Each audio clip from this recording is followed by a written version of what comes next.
त्या दिवसापूर्वी एक गोष्ट घडली. एका सर्वोच्च पदावरती बसलेल्या व्यक्तीने काही घटकांना कॉकरोच संबोधलं. तर काय चाललंय आपल्या देशामध्ये? म्हणजे स्वतःच्या अधिकारांसाठी, स्वतःच्या हक्कांसाठी आवाज उचलणे पाप आहे का? किंवा आपण उचलू शकत नाही का? किंवा आता परत आपण जे तुम्ही ठरवाल तेच आम्ही करायचं आहे का? मग कशाला हवी आहे तरुणाई ही? कशाला हवी आहे? नमस्कार दिव्यांग मित्र मैत्रिणींनो, दिव्यांगांचा आवाज बोलानुभवाच या चॅनलमध्ये मी ओमकेश आपल्या सर्वांचं सहर्ष स्वागत करतो. खरंच जर आपल्या देशातील तरुणाईसोबत जर या अशा गोष्टी घडत असतील तर आमच्या दिव्यांगांची काय इथं म्हणजे जागा ठेवली जाणार आहे किंवा दिव्यांगांचा काय मान सन्मान ठेवला जाणार आहे, हा प्रश्न माझ्यासमोर उभा राहिला आहे. मी एक दिव्यांग आहे आणि हा प्रश्न माझ्यासमोर उभा राहिला आहे. मी खरं तर या विषयावरती बोललंच पाहिजे आणि बोलणारच आहे. तर जे काही आता काही दिवसांपूर्वी जी घटना घडली, एका सर्वोच्च पदावरती बसलेल्या व्यक्तीने तरुणाईला, आपल्या भारतातील तरुणाईला, भारतातील जे जेनझीज आहेत तर त्यांना कॉकरोच असं संबोधलं. मग त्याच्यानंतर कॉकरोच एकजूट मोहीम चालू झाली. कॉकरोच एकजूट मोहीम म्हणजे CJP या पक्षाची स्थापना झाली. तर याला पाठिंबा द्यायचा नाही द्यायचा हा प्रत्येक तरुणाचा प्रश्न आहे. तो प्रत्येक तरुणाचा नाही, प्रत्येक भारतीयाचा प्रश्न आहे तो. पण जर सिस्टीम विरुद्ध किंवा आपल्या अधिकारांसाठी जर आपण भांडत असू किंवा आपल्या अधिकारांसाठी जर आपण स्टँड घेत असू आणि त्यावेळेला जर आपल्याला कॉकरोचची उपमा दिली जात असेल तर तरुणाई सोबत, म्हणजे जो सक्षम आहे इथला, जो हा देश, जो हा म्हणजे फक्त आपलं कुटुंब नाही तर गाव नाही तर आपला तालुका नाही तर आपला जिल्हा नाही तर राज्य नाही तर आपल्या देशाचं प्रतिनिधित्व करणारा तरुणाई आहे किंवा तो देशाला सक्षम बनवणारा तरुणाई आहे. आणि त्या तरुणाईला जर तुम्ही कॉकरोच म्हणत असाल तर आमच्या दिव्यांगांना तुम्ही काय संबोधाल? काय नेमकं संबोधाल तुम्ही? मग स्वतःच्या अधिकारासाठी आम्ही मग आता आवाज उचलायचाच नाही का? स्वतःच्या हक्कांसाठी आम्ही उभं राहायचंच नाही का? स्वतःच्या न्यायासाठी आम्ही इथं स्टँड घ्यायचाच नाही का? मग कशाला जेनझीज म्हणायचं? मग कशाला स्वतंत्र विचार करणारे पिढी म्हणायचं? मग कशाला स्वतंत्र विचार करणारी पिढी बना म्हणायचं? या गोष्टी आहेत. कोण बरोबर कोण चुकीचं यामध्ये नाही जाणार मी.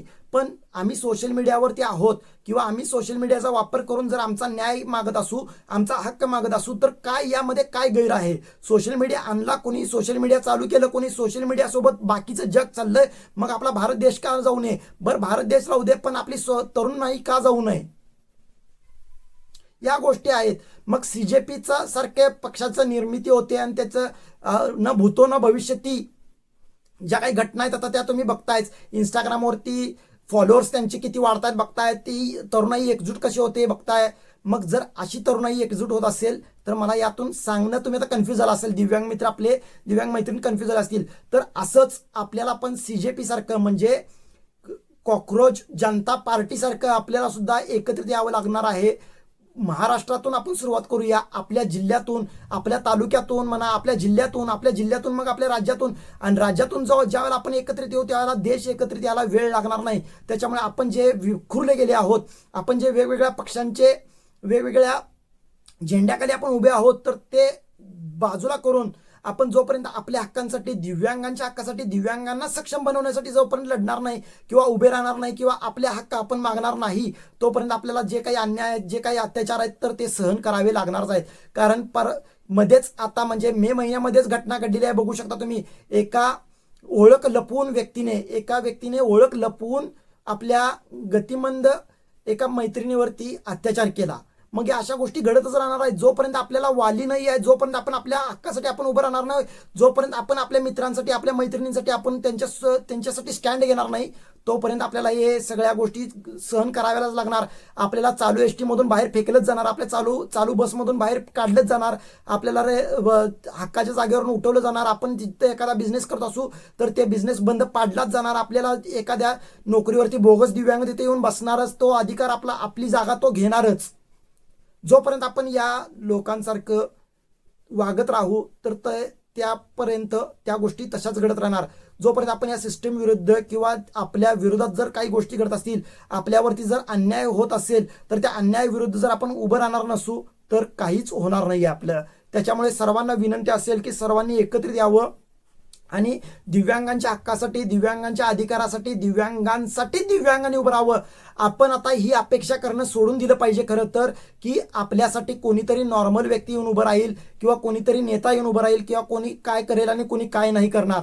स्वतः दिव्यांग आहोत आपण, तर दिव्यांगांनी दिव्यांगांसाठी उभं राहिलं पाहिजे, एवढंच माझं म्हणणं आहे. तर CJP हे पक्ष तयार झालेला आहे. तर मी तरुण आहे, त्याच्यामुळे माझाही अधिकार आहे की त्या ह्याच्यामध्ये जाण्याचा किंवा त्याला सपोर्ट करण्याचा किंवा त्यांचं म्हणणं किंवा त्यांचं जे काही ते स्वतःसाठी स्टँड घेत आहे तर त्याच्यासाठी मी सुद्धा तयारच आहे किंवा मी सुद्धा ते म्हणू शकतो की मी सुद्धा CJPचाच एक मेंबर आहे. कारण तुम्ही तरुण, आता मी जरी दिव्यांग असलो तरी सुद्धा मी तरुण आहे, त्याच्यामुळे मला सुद्धा तुम्ही कॉक्रोचच संबोधले आहात, त्याच्यामुळे मलाही ते कॉक्रोच लागू झालेलं आहे. तर आम्हाला कसं ते खोडायचं किंवा आम्ही कसे कॉक्रोच आहोत किंवा काय कॉक्रोच करू शकतं हे आता नवीन जनरेशनला दाखवून देण्याची किंवा या जुन्या पिढीला दाखवून देण्याची आवश्यकता आता उद्भवली आहे असं म्हणू शकतो. आणि त्याचं उत्तम उदाहरण विजय थलपती, जे परवाच मुख्यमंत्री झाले, या मे महिन्यामध्येच त्यांनी मुख्यमंत्रीपदाची शपथ घेतली. त्यांनी फक्त पक्ष स्थापन नाही केला किंवा फक्त उमेदवार उभे नाही केले, तर न भूतो न भविष्यती, म्हणजे सिस्टीमच्या विरोधात जाऊन जे सत्ताधारी आहेत किंवा जे प्रस्थापित होते, तर त्या प्रस्थापितांविरुद्ध सगळी तरुणाई एकवटली किंवा तरुण लोकांना किंवा जे पहिल्यापासून त्यांचं राजकीय जे काही म्हणजे कुंडली आहे तर ती कुंडली नव्हती म्हणा किंवा राजकीय त्यांचं वलय नसणाऱ्या लोकांना त्यांनी संधी दिली आणि त्यांना निवडून आणलं आणि अक्षरशः 30-35च्या आतील मुलींना त्यांनी निवडून आणलं आणि त्यांना मंत्री सुद्धा केलं. आणि ते पक्ष स्थापन होऊन फक्त 2 वर्ष सुद्धा झालेले नाही आहेत तर त्यांनी एका राज्याची सत्ता काबीज केली. तर असंच काहीतरी CJP असेल किंवा आपण दिव्यांगांनी काहीतरी केलं पाहिजे. आपण ही सिस्टीम विरुद्ध उभं राहिलं पाहिजे, आपणही प्रस्थापितांविरुद्ध उभं राहिलं पाहिजे. जर प्रस्थापित आपल्या विरुद्ध गोष्टी करत असतील, जर प्रस्थापित आपल्या बाजूने नसतील, तर मी म्हणतोय मला कोणालाही टार्गेट करायचं नाही आहे. जर प्रस्थापित आपल्या बाजूने आपल्या हक्काच्या गोष्टी जर आपल्याला देत असतील तर आपल्याला काय गरज आहे काय करायची. जर प्रस्थापित आपला न्याय, आपला हक्क, आपले अधिकार जर देत असतील तर काय गरज आहे. पण जर ते देत नसतील तर त्याच्या विरुद्ध आपल्याला उभं राहता आलं पाहिजे, त्याच्या विरुद्ध आपल्याला बोलता आलं पाहिजे, त्याच्याबद्दल आपल्याला स्टँड घेता आला पाहिजे. हे घेण्याची तयारी ठेवा किंवा तयारी करा. आता ठेवा म्हणण्यापेक्षा करा, तयारी करा आणि एकजूट व्हा. त्याशिवाय आपल्याला अधिकार मिळणार नाही, एवढंच मी सांगतो आणि थांबतो. जय महाराष्ट्र, जय दिव्यांग.